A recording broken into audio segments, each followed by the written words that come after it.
Have you ever felt like the more you understand, the harder it is to connect with others? Like the deeper you dive into the truth of things, the more distant the world feels?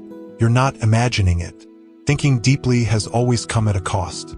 The cost of clarity is often loneliness. Throughout history, those who saw beyond the surface were treated not as visionaries, but as threats.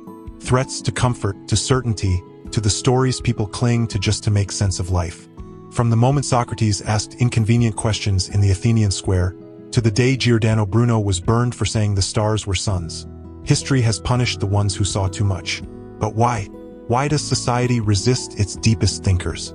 Why are those who question reality often pushed to the margins? To answer that, we have to look not at the world, but at the human mind itself. You see, humans are hardwired for comfort. Certainty feels safe. Familiarity feels like truth. And when someone comes along who sees through the illusions, who asks the uncomfortable questions, it doesn't feel enlightening. It feels threatening. This is called cognitive dissonance. It's the mental stress we experience when we're faced with truths that contradict our beliefs. Deep thinkers don't just carry ideas.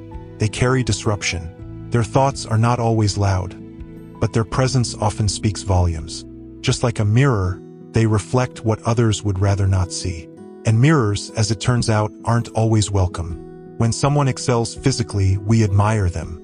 When someone is wealthy, we might envy them. But when someone sees too deeply into systems, into people, into existence itself, it can feel like exposure. It makes others uncomfortable, not because the thinker is arrogant, but because their insight challenges the foundations of how others see the world.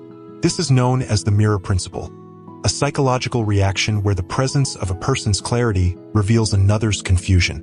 And when people feel exposed, they react.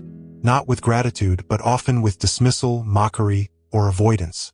That's why intelligence, especially reflective existential intelligence, can feel isolating. Philosophers like Kierkegaard, Simone Weil, Camus, they didn't just battle ideas.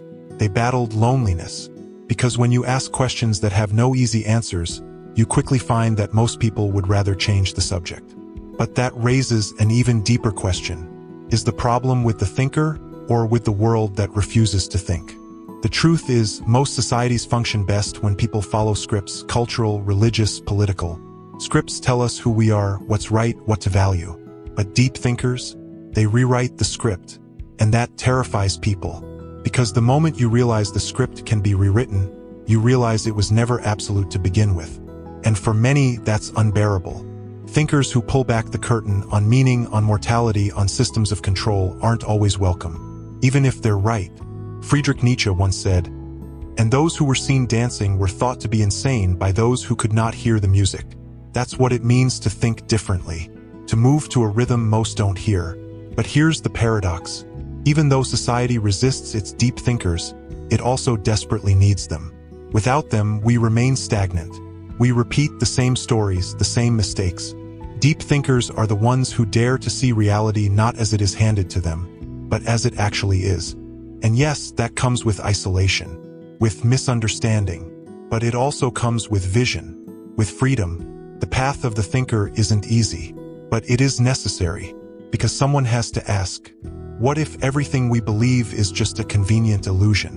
What if the discomfort we feel in the presence of clarity is not a flaw, but a signal that we're finally waking up? So if you've ever felt alone in your thoughts, if you've ever been told you think too much, ask too much, feel too deeply, you're not broken, you're just awake. And that's the rarest kind of courage there is.